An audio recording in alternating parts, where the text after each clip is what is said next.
Assalamualaikum Sobat Ais. Perkenalkan, nama saya Arum Kumalasari. Pada video Ais kali ini, kita akan membahas mengenai pertukaran aset tetap.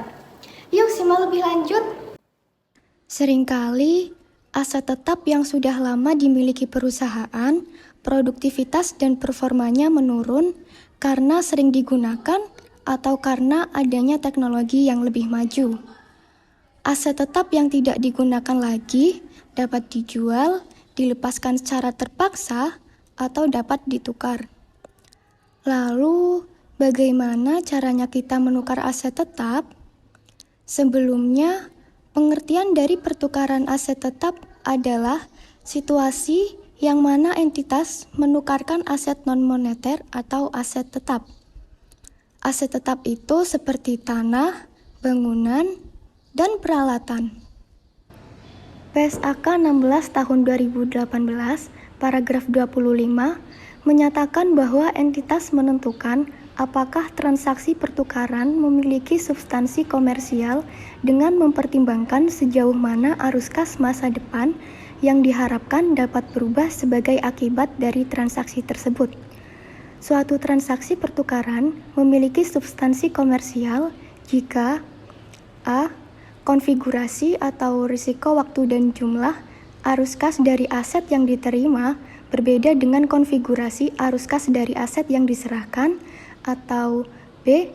nilai spesifik entitas dari bagian operasi entitas yang terpengaruh dari transaksi berubah sebagai akibat dari pertukaran, dan c. selisih di A atau B adalah relatif signifikan terhadap nilai wajar dari aset yang dipertukarkan. Entitas A memiliki sebuah kendaraan dengan nilai perolehan sebesar 400 juta dan akumulasi penyusutannya sebesar 150 juta.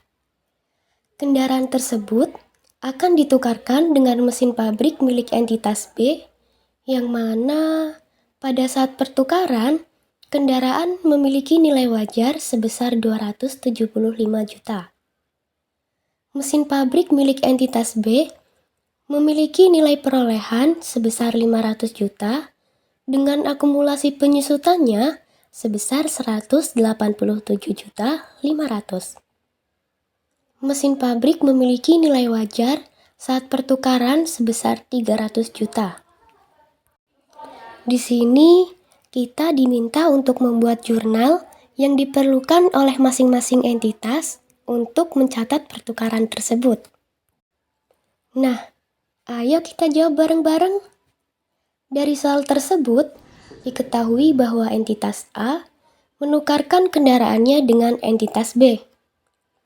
Diketahui bahwa nilai perolehan kendaraan dari entitas A sebesar 400 juta dan akumulasi penyusutannya sebesar 150 juta.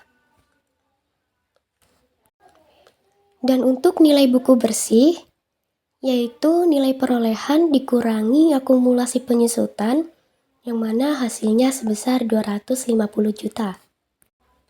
Dan untuk mesin pabrik dari entitas B, memiliki nilai perolehan sebesar 500 juta, akumulasi penyusutan sebesar 187 juta 500, dan nilai buku bersih sebesar 312 juta 500.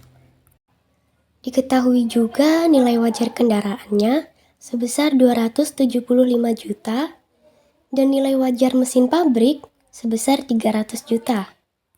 Sekarang, mari kita menyusun jurnal pencatatan pertukaran aset bagi entitas A. Entitas A menukarkan kendaraannya dengan mesin pabrik dari entitas B, maka entitas A menerima mesin pabrik yang diterima diletakkan di sisi debit sebesar 300 juta. Selanjutnya, akumulasi penyusutan kendaraan entitas A sebesar 150 juta berada di sisi debit. Karena entitas A memberikan kendaraan, maka kendaraannya berada di posisi kredit sebesar 400 juta. Untuk selisih dari debit dan kredit, merupakan keuntungan pertukaran kendaraan dengan mesin yaitu sebesar 50 juta.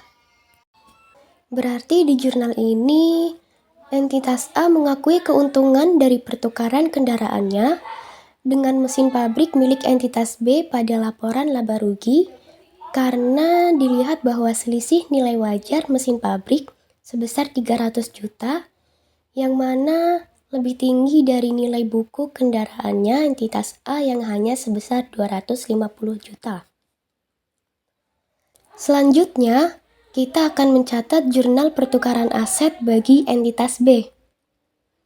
Karena entitas B menukarkan mesin pabriknya dengan entitas A, maka ia akan menerima kendaraan yaitu sebesar 275 juta. Untuk akumulasi penyusutan mesin pabriknya sebesar 187.500.000 karena entitas B memberikan mesin pabrik kepada entitas A, maka dikredit sebesar 500 juta dan untuk selisih antara debit kredit sebesar 37.500.000 itu akan masuk ke dalam kerugian dari pertukaran mesin dengan kendaraan. Merujuk pada soal pertama, ada informasi tambahan bahwa entitas A menyerahkan kas sebesar 40 juta dalam pertukaran aset dengan entitas B. Di sini, kita diminta untuk membuat jurnal yang diperlukan oleh masing-masing entitas untuk mencatat pertukaran tersebut. Pertama-tama, kita akan membuat jurnal untuk entitas A terlebih dahulu. Di sini, entitas A menukarkan kendaraannya dengan mesin pabrik dari entitas B, maka entitas A menerima mesin pabrik yang diterima, lalu diletakkan di sisi debit sebesar 300 juta. Selanjutnya, akumulasi penyusutan kendaraan entitas A sebesar 150 juta berada di sisi debit.